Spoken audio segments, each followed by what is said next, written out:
നല്ല വെയിലുള്ള സമയത്ത് ഒരു കുട നമ്മുടെ കയ്യിലുണ്ടെന്നുണ്ടെങ്കിൽ ആ കുടയുടെ ചോട്ടിൽ കൂടെയാണ് നടക്കുന്നതെന്നുണ്ടെങ്കിൽ പുറമേയുള്ള വെയിലിൽ നിന്നും ഒരു ചെറിയ സംരക്ഷണം നമുക്ക് കിട്ടുന്നുണ്ടോ? എങ്കിൽ നാമമാകുന്ന കുട നമ്മൾ ചൂടിക്കഴിഞ്ഞിട്ടുണ്ടെങ്കിൽ ഈ സംസാരമാകുന്ന എരിവരി തീയിൽ നമ്മൾ നടക്കുന്ന സമയത്ത് അതിനൊരു ചെറിയ ശമനമുണ്ടാവും. ഇതാണ് നാമം ജപിച്ചാൽ കിട്ടുക. കുറച്ച് കാലം ജപിച്ചു കഴിഞ്ഞാൽ മാത്രമേ നാമത്തിന് നാമിയുമായിട്ടുള്ള ബന്ധം ഉറയ്ക്കുള്ളൂ. ഇതൊക്കെ ഇന്നിപ്പോൾ നാമമാഹാത്മ്യത്തെ പറ്റിയിട്ട് പറയുന്ന സമയത്ത് അജാമലൻ്റെ കഥ, അതുപോലെ നാമമാഹാത്മ്യമായിട്ടുള്ള നാരായണ കവചം തുടങ്ങിയിട്ടുള്ളതൊക്കെ നാരായണ എന്ന നാമത്തിൻ്റെ നാമാക്ഷരമാത്ര വൈഭവാൽ, ആ നാമത്തിൻ്റെ വൈഭവമാണ് നമ്മളിവിടെ പറഞ്ഞ കഥകളൊക്കെ. എല്ലാം പറഞ്ഞതിന് ശേഷം ഇവിടെ ഇന്ന് നമ്മൾ അവസാനമായിട്ട് കേട്ടത് വൃത്രാസുരൻ എന്നുള്ളൊരു അസുരനാണ് എന്നൊന്നും പറഞ്ഞിട്ട് കാര്യമില്ല. ഭഗവത് ഭക്തനായിരുന്നു അദ്ദേഹം. ചിത്രകേതു എന്നുള്ളതായിട്ടുള്ള ഒരു രാജാവായിരുന്നു എന്നും അദ്ദേഹത്തിന് ഉണ്ടായിട്ടുള്ള ഉണ്ണി മരിച്ചു കഴിഞ്ഞ സമയത്ത് അദ്ദേഹം ആ ദുഃഖം അടക്കിക്കൊണ്ട് ഭഗവാനെ സേവിക്കാൻ ആരംഭിച്ചു. ആദ്യം അദ്ദേഹം അംഗിരസ മഹർഷിയോട് ചോദിച്ചത്, ഉണ്ണി ഉണ്ടായാൽ എന്താ നിങ്ങൾക്ക് കിട്ടുക എന്നുള്ളത്, അല്ല ഉണ്ണി ഉണ്ടായിട്ട് എന്താ കാര്യം, ഉണ്ടായാലും ഇല്ലെങ്കിലും സുഖമോ ദുഃഖമോ എല്ലാം ഉണ്ടാവും എന്നുള്ളത് നമുക്കറിയില്ലേ എന്ന് ചോദിച്ചപ്പോൾ, ഉണ്ടായിട്ടുള്ള സുഖം അനുഭവിച്ചതിന് ശേഷമല്ലേ ഇല്ലാത്തതിൻ്റെ ദുഃഖം അനുഭവിക്കണ്ടു. അപ്പോൾ നമുക്ക് സുഖം അനുഭവിച്ചു കഴിഞ്ഞാൽ അതിൽ നിന്നും ദുഃഖം വരുന്നുണ്ടെന്ന് പറഞ്ഞാലും നമുക്ക് സുഖം അനുഭവിക്കാനാണ് നമ്മളൊക്കെ കൊതിക്കുന്നത്. ഇത് മനസ്സിലായിട്ടുള്ള അംഗിരസ് അദ്ദേഹത്തിന് 7 ജന്മത്തിന് കുട്ടികളുണ്ടാവില്ല എന്നുള്ള ആ ഒരു ഇത് മാറ്റി, തലവരെയൊക്കെ മാറ്റി വരച്ചിട്ടാണ് അദ്ദേഹം ഒരു പായസമോ അതല്ലെങ്കിൽ പഴമോ എന്താണെന്ന് വെച്ചാൽ കൊടുത്ത് ഉണ്ണി ഉണ്ടായതും, ആ ഉണ്ണിയെ മറ്റുള്ള ഭാര്യമാരൊക്കെ പാടെ കൂടി കൊന്നു കഴിഞ്ഞ സമയത്ത് അല്ലെങ്കിൽ വിഷം കൊടുത്തു കഴിഞ്ഞ സമയത്ത്, ആ ഉണ്ണി മരിച്ചു കഴിഞ്ഞ സമയത്ത് അതിൽ എന്തെന്നില്ലാത്ത ദുഃഖം, ഇപ്പം സുഖം ഉണ്ടായി, അത് കഴിഞ്ഞിട്ട് ദുഃഖം ഉണ്ടായി. അപ്പോൾ ഈ ദുഃഖം എന്നുള്ളതൊക്കെ നൈമിഷികങ്ങളാണ് എന്ന് നമുക്ക് മനസ്സിലാക്കി തരാൻ വേണ്ടിയിട്ടാണ്. അതിനു വേണ്ടിയിട്ട് ഇദ്ദേഹം അവിടെ ഭഗവാനെ സേവിച്ചോളാൻ പറഞ്ഞു കൊടുത്തു. അത് ആദ്യം പറഞ്ഞു കൊടുത്തതാണ്. അപ്പോൾ ഭഗവാനെ സേവിക്കാനൊക്കെ നമ്മളൊക്കെ പറയാറില്ലേ, പെൻഷനൊക്കെ ആയി കഴിഞ്ഞതിന് ശേഷം ആവാം ഭാഗവതം വായിക്കാനോ അല്ലെങ്കിൽ അമ്പലത്തിൽ കൂടെ പോകാനോ ഒക്കെ എന്നൊക്കെ നമ്മൾ പറയാറില്ലേ. ഈ പെൻഷൻ ആവുന്നത് വരെ നമ്മളുണ്ടാവും എന്നുള്ളതിന് എന്താ ഉറപ്പ്? കൗമാര ആചരേൽ പ്രാജ്ഞ, ഇപ്പോൾ വായിച്ചിട്ടുള്ള അധ്യായത്തിൽ പറഞ്ഞിട്ടുള്ളതാണ്. കുട്ടിക്കാലത്ത് തന്നെ തുടങ്ങേണ്ടതാണ്. അതാണല്ലോ ധ്രുവചരിതം നമുക്കിവിടെ കാണിച്ചു തന്നത്. കേവലം 4 വയസ്സ് 5 വയസ്സുള്ളതായിട്ടുള്ള മകൻ്റെ അടുത്ത് ആ സുനീതി, ആ ഉണ്ണിയുടെ അമ്മ നീതി പറഞ്ഞു കൊടുത്തു. എന്താ നീതി? ഭഗവാനെ സേവിക്കൽ തന്നെ. എന്തും അദ്ദേഹത്തിന് കൊടുക്കുന്നതൊക്കെ ഭഗവാനിൽ കൂടെയാണ്, ഭഗവാനാണ് തരുന്നത് എന്നുള്ള ആ വിശ്വാസം രൂഢമൂലമായ കാരണം ആ ഉണ്ണിക്ക് ഭഗവാനെ സേവിക്കാനോ ഭഗവാനെ പ്രത്യക്ഷപ്പെടുത്താനോ കേവലം 5 മാസം 6ാമത്തെ മാസം ഭഗവാൻ പ്രത്യക്ഷമായി ആ തപസ്സിൻ്റെ ശക്തി കൊണ്ട്. അതാണ് മനസ്സിൻ്റെ ഏകാഗ്രത. ആ ഏകാഗ്രതയ്ക്ക് എല്ലാവർക്കും പെട്ടെന്നൊന്നും പോകാൻ സാധിക്കില്ല. അതിനു വേണ്ടിയിട്ടാണ് എത്രയോ കാലം തപസ് ചെയ്യുന്നത്. ഹിരണ്യകശിപു എത്ര കാലം തപസ് ചെയ്തിരിക്കുന്നത് ഇവിടെ നമുക്ക് കാണാം. അദ്ദേഹം വളരെ ഘോരമായിട്ടുള്ള തപസ് ചെയ്തു. ശരീരം മുഴുവനും ചെതലരിച്ചു, എല്ലൊക്കെ പോയി, എല്ലിലൊക്കെ ചെതൽ പിടിച്ചത് എല്ലാം ഇല്ലാണ്ടായതിന് ശേഷവും അദ്ദേഹം തപസ്സിൽ നിന്നും നിവർത്തിക്കണം എന്നുള്ളൊരു വിചാരം അദ്ദേഹത്തിന് ഉണ്ടായില്ല. എന്താണോ തൻ്റെ ലക്ഷ്യം അതിലേക്ക് മനസ്സിനെ ഏകാഗ്രമാക്കിയത് കാരണം അദ്ദേഹത്തിൻ്റെ മുമ്പിൽ പ്രത്യക്ഷപ്പെടാതിരിക്കാൻ സാധിച്ചില്ല.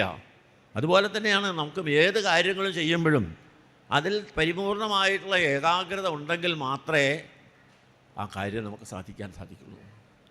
ഇപ്പോൾ കൃഷി ചെയ്യുകയാണ്, അതല്ലെങ്കിൽ കച്ചവടം ചെയ്യുകയാണ്, അല്ലെങ്കിൽ വ്യവസായം ചെയ്യുകയാണ്, എന്ത് പ്രോജക്റ്റാണെന്നുണ്ടെങ്കിലും അതിൻ്റെ പരിപൂർണതയിൽ എത്തണമെന്നുണ്ടെങ്കിൽ അതിൽ തന്നെ പരിപൂർണമായിട്ടും നമുക്ക് നമ്മുടെ മനസ്സിനെ ഏകാഗ്രമാക്കാൻ സാധിക്കണം. ഇതാണ് ഭാഗവതം നമുക്ക് പഠിപ്പിച്ചു തരുന്നത്. ഇവിടെ ചിത്രകേതു ഉണ്ണി മരിച്ചു കഴിഞ്ഞ സമയത്തും അദ്ദേഹത്തിൻ്റെ മനസ്സ് പതറിയില്ല. ഭഗവാനെ സേവിക്കുകയാണ് വേണ്ടത് എന്ന് ആദ്യം പറഞ്ഞിട്ടുള്ളത് അദ്ദേഹം എടുത്ത് ചോദിച്ചു.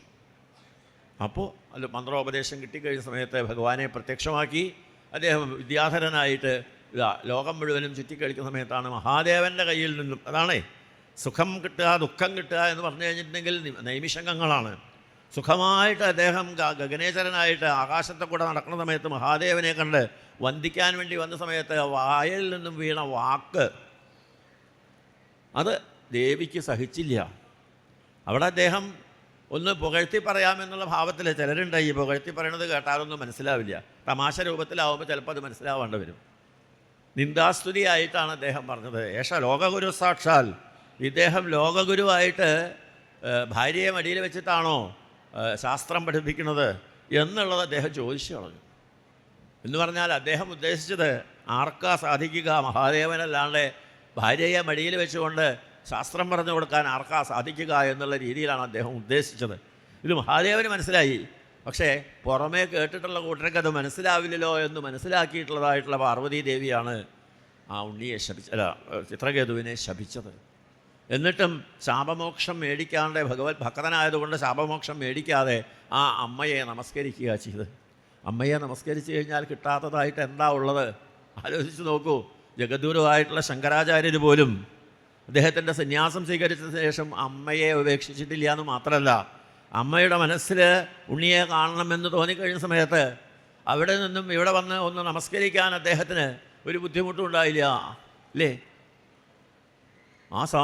ആസ്താം താവതീയം പ്രസൂതി സമയേ ദുർവാരശൂലവ്യഥ നൈരുച്യം തനുശോഷണം മലമയീ ശയ്യാച സംവത്സരി ഏതസ്യാപി ന ഗർഭഭാരഭരണക്ലേശസ്യ യസ്യാക്ഷമോദാതും നിർവൃതിം ഉന്നതോ വിതനയ തസ്യൈ ജനന്യൈ നമഃ. അമ്മയോട് ചോദിക്കണം. സാധാരണ ഇപ്പോഴുള്ള അമ്മമാരൊക്കെ പറയും ഞാൻ 10 മാസം വയറ്റിൽ വന്നുകൊണ്ട് നടന്നിട്ടുള്ളതല്ലേ എന്നുള്ളതൊക്കെ പറയാറുണ്ടെങ്കിലും ശരിയാണ്. 10 മാസം മതിയോ ഒരു കുട്ടിയെ അതിൻ്റേതായിട്ടുള്ള രീതിയിൽ വേണ്ട തരത്തിൽ ഈശ്വരോന്മുഖനാക്കി തീർക്കുന്നത് വരെയുള്ള ജോലി അമ്മയുടെയാണ്. അച്ഛനെ സംബന്ധിച്ചിടത്തോളം അമ്മയിൽ കൂടെ ഒരു ജീവനെ പുറത്തേക്ക് കൊണ്ടുവരിക, അതിന് വേണ്ട തരത്തിലുള്ള ശുശ്രൂഷണം കൊടുക്കുക എന്നുള്ളതാണ് അച്ഛൻ്റെ ജോലിയെങ്കിൽ ഈശ്വരോന്മുഖമാക്കുന്നതൊക്കെ അമ്മയാണ്.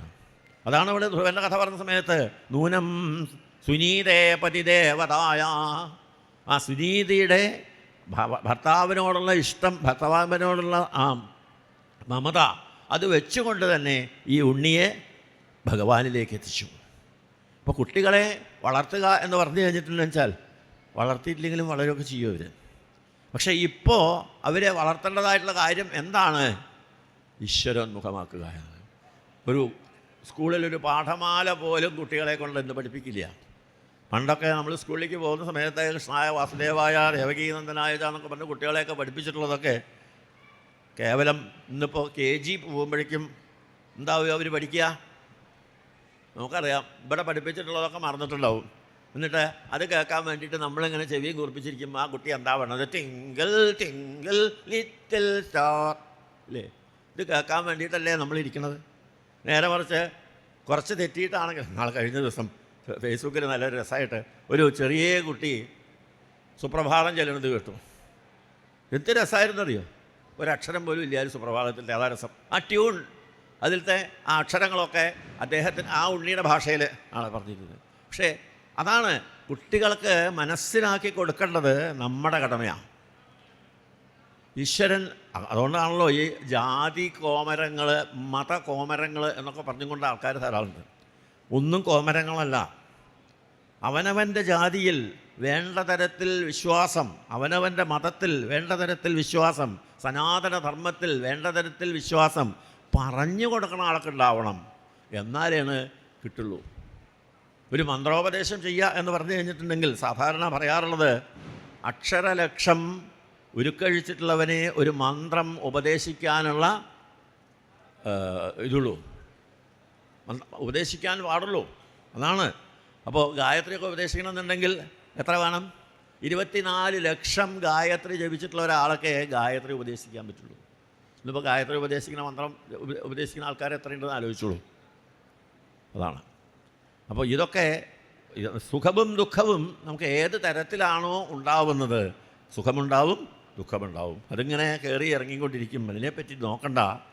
നമുക്ക് ഈശ്വരോന്മുഖമായിട്ടുള്ള ജീവിതം നയിക്കുക. അതിൽ കൂടെ തരുന്നതെല്ലാം സുഖമാണെങ്കിലും ദുഃഖമാണെങ്കിലും അത് ഈശ്വരനാണ് തരുന്നത് എന്നുള്ളത് സങ്കല്പിക്കുക. അതുകൊണ്ടാണ് ഇവിടെ ദിതിക്ക് പോലും ഇവിടെ അടുത്ത അധ്യായത്തിൽ പറഞ്ഞിട്ടുള്ളത്, ദിതീദേവി ഭഗവാനെ സേവിച്ചു. എന്തിനു വേണ്ടിയിട്ടാണ് സേവിച്ചതറിയോ? തൻ്റെ ജ്യേഷ്ഠത്തിയുടെ കുട്ടികൾ, അതിൽ മൂത്ത മകൻ നശിച്ചു പോകണം, മരിക്കണം. ഇതിനു വേണ്ടിയിട്ടാണ് ആ ദിതി വ്രതമെടുത്തത്. പുംസവനം എന്നുള്ളൊരു വ്രതം. ഒരു ദിവസം കശ്യപൻ ആശ്രമത്തിൽ വന്നു കഴിഞ്ഞ സമയത്ത് എൻ്റെ ഭർത്താവിൻ്റെ അടുത്ത് പറഞ്ഞു, ഗംഭീരമായിട്ട് കാപ്പിയും പലഹാരവും ഒക്കെ കൊടുത്തു, നല്ലോണം സന്തോഷമായില്ലേ എന്ന് ചോദിച്ചു. ഇതൊക്കെ കണ്ടപ്പോൾ തന്നെ കശ്യപന് മനസ്സിലായി, സാധാരണ വീട്ടിൽ വന്നാൽ മിണ്ടും കൂടി ചെയ്യാത്ത ഭാര്യമാർ എന്തെങ്കിലുമൊക്കെ സ്പെഷ്യലായിട്ട് ഉണ്ടാക്കി തന്നു കഴിഞ്ഞിട്ടുണ്ടെങ്കിൽ സൂക്ഷിക്കണം കേട്ടോ. അതിൻ്റെ പിന്നിൽ എന്തെങ്കിലും ആവശ്യം ഉണ്ടാവുന്നതാണ്. അവിടെ ചോദിച്ചു, എന്താ നിനക്ക് വേണ്ടത്, ചോദിച്ചോളൂ എന്നങ്ങനെ പറഞ്ഞു കഴിഞ്ഞ സമയത്ത്, എനിക്ക് വേറെ ഒന്നും ചോദിക്കാനില്ല, എൻ്റെ കുട്ടികളെ മുഴുവനും ആ ദേവേന്ദ്രൻ നശിപ്പിക്കുകയാണ്. അതുകൊണ്ട് ദേവേന്ദ്രനെ കൊല്ലാൻ പറ്റിയിട്ടുള്ളതായിട്ടുള്ളൊരു കുട്ടി എനിക്കുണ്ടാവണം. എന്താ പറയണത്, നിൻ്റെ ചേച്ചിയുടെ മക്കളല്ലേ അവർ എന്നൊക്കെ ചോദിച്ചു. അതൊന്നും പറഞ്ഞിട്ട് കാര്യമില്ല, എനിക്കിപ്പോൾ അതാണ് വേണ്ടത്. അങ്ങ് വരം തരികയാണെന്നുണ്ടെങ്കിൽ, എന്നോട് ഇഷ്ടമുണ്ടെങ്കിൽ എന്നൊക്കെ പറഞ്ഞു കഴിഞ്ഞിട്ടുണ്ടെങ്കിൽ ഭർത്താക്കന്മാരുടെ ആ ഗതികേടൊന്ന് ആലോചിച്ച് നോക്കൂ. അവിടെ കൊടുക്കേണ്ടി വന്നു. എന്താ കാരണം വെച്ചാൽ അവിടെ ഈ കശ്യപൻ തന്നെ പറയുന്നുണ്ട്, ഇങ്ങനെയൊക്കെ ചോദിക്കുന്ന സമയത്ത് ശ്രദ്ധിക്കണം കേട്ടോ എന്നാണ് പറഞ്ഞത്. ഈ സ്ത്രീകളുടെ മനസ്സിനെ പറ്റിയിട്ട് ഇനിയിപ്പോൾ അത് പറഞ്ഞു കഴിഞ്ഞിട്ടുണ്ടെങ്കിൽ ആകെ 4 സ്ത്രീകളേ ഉള്ളൂ ഇവിടെ. അവരും കൂടി ഇടിച്ചു പോയാലോ? അല്ല, പറയാണ്ടിരിക്കാൻ പറ്റുമോ? ഭാഗവതത്തിലുള്ളതാണ് ഈ ഭാഗവതത്തിൽ സ്ത്രീകളെ കുറ്റം പറയുക അല്ലെങ്കിൽ സ്ത്രീകളെ താഴ്ത്തിക്കാട്ടുക എന്നുള്ളതൊക്കെ എല്ലാവരും പറയാറുണ്ട്. പക്ഷേ ഇത് സ്ത്രീകളെയല്ല, ആ സ്ത്രീത്വം, അതായത് യോഷിത് ഭാവം, പ്രകൃതിയെയാണ് അവിടെ പറയുന്നത്. ഹൃദയം ക്ഷുരധാരാഭം, മുഖത്ത് താമര വിരിഞ്ഞു നിൽക്കുന്നുണ്ടാവും, പക്ഷേ ഉള്ളിലുള്ള ഹൃദയത്തിൽ 2 തലയും മൂർച്ചയുള്ള ബ്ലേഡാവും, സൂക്ഷിക്കണം എന്നാണ് പറഞ്ഞത്. എന്തായാലും അവിടെ കശ്യപൻ കൊടുക്കാമെന്ന് പറഞ്ഞിട്ടുള്ള വാക്ക് പാലിച്ചു. അതിന് വേണ്ടിയിട്ടുള്ളൊരു വ്രതം അവിടെ പറഞ്ഞു കൊടുത്തു. പുംസവനം എന്നുള്ളൊരു വ്രതം 12 മാസം കൊണ്ട് നീണ്ടു നിൽക്കുന്നതായിട്ടുള്ളൊരു വ്രതം. ആ വ്രതം തെറ്റിക്കഴിഞ്ഞിട്ടുണ്ടെങ്കിൽ വിപരീതമായിട്ടാണ് ഫലമുണ്ടാവുക. ഇന്ദ്രൻ ചിലപ്പോൾ ഇന്ദ്രന് കൊല്ലാനുള്ള പുത്രനാണ് ഉണ്ടാവുക എന്നൊക്കെ പറഞ്ഞു. അപ്പോഴാണ് ഏതാണ് വ്രതഭംഗം വരാതിരിക്കാൻ എന്താ വേണ്ടതെന്ന് വെച്ചാൽ പറഞ്ഞു തരുമെന്ന് പറഞ്ഞു. അതൊക്കെ വെച്ച് ഗംഭീരമായിട്ട് ആ വ്രതം അനുഷ്ഠിക്കാൻ ആരംഭിച്ചു. 3-ാമത്തെ മാസം കഴിഞ്ഞ സമയത്ത് ഗർഭാധാനം ചെയ്തു. പിന്നെ അവിടെ ആ ഗംഭീരമായിട്ടുള്ള വ്രതം അനുഷ്ഠിക്കുന്നതായിട്ടുള്ള ദിതീദേവിയെ എങ്ങനെയെങ്കിലും തൻ്റെ തല നിരയാക്കാൻ വേണ്ടിയിട്ട് ദേവേന്ദ്രൻ തന്നെ ഒരു ഉണ്ണിയുടെ വേഷം കെട്ടിയിട്ട് ആ ദിതിയുടെ കൂടെ കൂടി. അങ്ങനെ ഒരു ഉണ്ണിയായിട്ട് വേണ്ട കാര്യങ്ങളെല്ലാം സഹായിച്ചു കൊടുക്കാം എന്ന് പറഞ്ഞിട്ട് വലിയ ചെറിയമ്മയുടെ അടുത്ത് അങ്ങനെ കൂടിയിട്ടുള്ളതായിട്ടുള്ള ഒരു ദിവസം വ്രതത്തിൻ്റെ ശക്തി കൊണ്ട് ശരീരം മുഴുവനും ക്ഷീണിച്ച് കഴിഞ്ഞ സമയത്ത് അവിടെ ഇരിക്കുന്ന സമയത്ത് ദിതി പറഞ്ഞു, ഉണ്ണി എനിക്ക് കുറേശ്ശെ ഉറക്കം വരുന്നുണ്ട്, പകലുറങ്ങാൻ പാടില്ല എന്നാണ് പറഞ്ഞിരിക്കുന്നത്, ഉറക്കം വരുന്നുണ്ട്, ഒന്ന് നോക്കണം ഇട്ടുവോ എന്ന് പറഞ്ഞു. ഓ ചെറിയമ്മ ധൈര്യമായിട്ടിരുന്നോളൂ, ഞാൻ നോക്കിക്കോളാൻ തോന്നുന്നു. നമ്മളിപ്പോൾ ഈ അരിയൊക്കെ വെയിലത്തിട്ടുണ്ടെങ്കിൽ കാക്കയെ നോക്കണം എന്ന് പറഞ്ഞു കഴിഞ്ഞിട്ടുണ്ടെങ്കിൽ എന്താ അതിൻ്റെ അർത്ഥം? കാക്ക വരണത് നോക്കണമെന്നോ കൊത്തിക്കൊണ്ടുപോകണം നോക്കണമെന്നോ അതോ അരിയെ നോക്കണമെന്നോ? എന്താ അതിൻ്റെ അർത്ഥം? ഇവിടെ ഉറങ്ങണത് നോക്കണം എന്ന് പറഞ്ഞു. നോക്കിയിരുന്നു ഉറങ്ങണത് വരെ. ഉറങ്ങാൻ പാടില്ല എന്നുള്ളത് നോക്കണം എന്നാണ് പറഞ്ഞത് എന്നുള്ളെങ്കിലും ഉറങ്ങണത് നോക്കിയിരുന്നു. അതുകൊണ്ട് എന്തുണ്ടായെന്ന് വെച്ചാൽ ഉറങ്ങിക്കഴിഞ്ഞപ്പോൾ വ്രതഭംഗം വന്നു. തൻ്റെ കയ്യിലുള്ള വജ്രായുധം പിടിച്ചുകൊണ്ട് ആ ഗർഭത്തിൻ്റെ ഉള്ളിലേക്ക് അങ്ങോട്ട് കയറി കണ്ടു. നല്ല കനകപ്രഭം ഭഗവാനെ സേവിച്ചിട്ടുണ്ടായിട്ടുള്ള ഉണ്ണിയാണ്. അപ്പോൾ അതുകൊണ്ട് ഒരിക്കലും ശ്രീനിവാസാനുകമ്പയ, ഭഗവാന്റെ അനുകമ്പ കൊണ്ട് അതിനെ ഒരിക്കലും വധിക്കാൻ സാധിക്കില്ല. ദേവേന്ദ്രൻ ആദ്യം തന്നെ കണ്ട ഉടനെ ഒരു 6 വെട്ട് വെട്ടി നോക്കി. 7 കഷ്ണങ്ങളായി എന്ന് മാത്രമേ ഉള്ളൂ. ആ 7 മുണ്ണികളായി മാറി കരയാൻ തുടങ്ങി. ഇപ്പോൾ ആദ്യം 1 ഉണ്ടായിരുന്നുള്ളൂ ശത്രു, ഇപ്പോൾ 7 എണ്ണമായി. ഇനി എന്താ ചെയ്യുക എന്ന് വിചാരിച്ചുകൊണ്ട് ഈ ദേഷ്യം വന്നാൽ കണ്ണു കാണില്ലല്ലോ, വീണ്ടും വെട്ടി. ഒരു 6 വെട്ടും കൂടിയിട്ട് അങ്ങനെ 49 കുട്ടികളായി. എല്ലാവരും കൂടി ചോദിച്ചു, എന്തിനാ വല്യേട്ടാ ഞങ്ങളെ കൊല്ലണത് എന്ന് ചോദിച്ചു. വല്യേട്ടനോ? ആ വ്രതഭംഗം വന്നില്ലേ, ഇനിയിപ്പോൾ എന്നാൽ ഒരു കാര്യം ചെയ്തോളൂ, നമുക്ക് പോവാം എന്നും പറഞ്ഞുകൊണ്ട് ദിദിയുടെ ഗർഭത്തിൻ്റെ ഉള്ളിൽ നിന്നും ദേവേന്ദ്രനോട് കൂടി പുറത്തു വന്നു. ആലസ്യമൊക്കെ വിട്ട് കഴിഞ്ഞ് ദിദി കണ്ണ് തുറന്ന് നോക്കണ സമയത്ത് വയറൊന്നും കാണാനില്ല. കുട്ടികളായിട്ട് ഇതാ ഒരു 49 കുട്ടികൾ, ചെറിയ കുട്ടികളെയും കാണാനുണ്ട്, കുറച്ച് വലിയൊരു കുട്ടിയും കാണാനുണ്ട്. എന്താ സംഗതി എന്നുള്ളത് ചോദിച്ചു കഴിഞ്ഞപ്പോൾ ആ വലിയ കുട്ടി പറഞ്ഞു, ഞാൻ ഇന്ദ്രനാണ്, ചെറിയമ്മ ശപിക്കില്ല എന്ന് വെച്ചാൽ ഞാൻ സത്യം പറയാമെന്നു. ചോദിച്ചു എന്താണ്? അപ്പോൾ പറഞ്ഞു, ഇതാ ഇങ്ങനെയൊക്കെയാണ് ഉണ്ടായത്, എൻ്റെ തല രക്ഷിക്കണ്ടേ ചെറിയമ്മേ, അതിന് വേണ്ടിയിട്ട് ഞാൻ ആ കുട്ടികളെ കൊല്ലാനാ നോക്കിയതെങ്കിലും ഭഗവാന്റെ അനുഗ്രഹം കൊണ്ട് അവർ മരിച്ചില്ല. എന്നാൽ അവർ കാര്യം ചെയ്തോളൂ ഇന്ദ്ര, എൻ്റെ കുട്ടികളെ സ്വർഗത്തിലേക്ക് കൊണ്ടുപോകോളൂ. അങ്ങനെ ഈ ദിദിയുടെ കുട്ടികളും സ്വർഗത്തിലേക്ക് പോയി എന്നാണ് പറയുന്നത്. സാധാരണ ദിദിയുടെ കുട്ടികളൊക്കെ അസുരന്മാരാണ്, അതിഥിയുടെ കുട്ടികളാണ് ആദിത്യന്മാരായിട്ട് സ്വർഗം ഭരിക്കുന്നത്.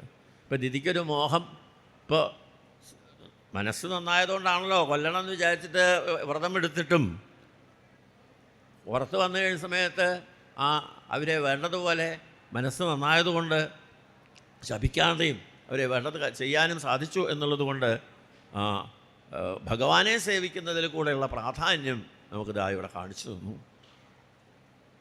അതിന് ശേഷമാണ് ആ പുംസവനത്തെ കൂടി പറഞ്ഞു കൊടുത്തുകൊണ്ടാണ് ഇവിടെ 6ാമത്തെ സ്കന്ധം സമർപ്പിച്ചത്.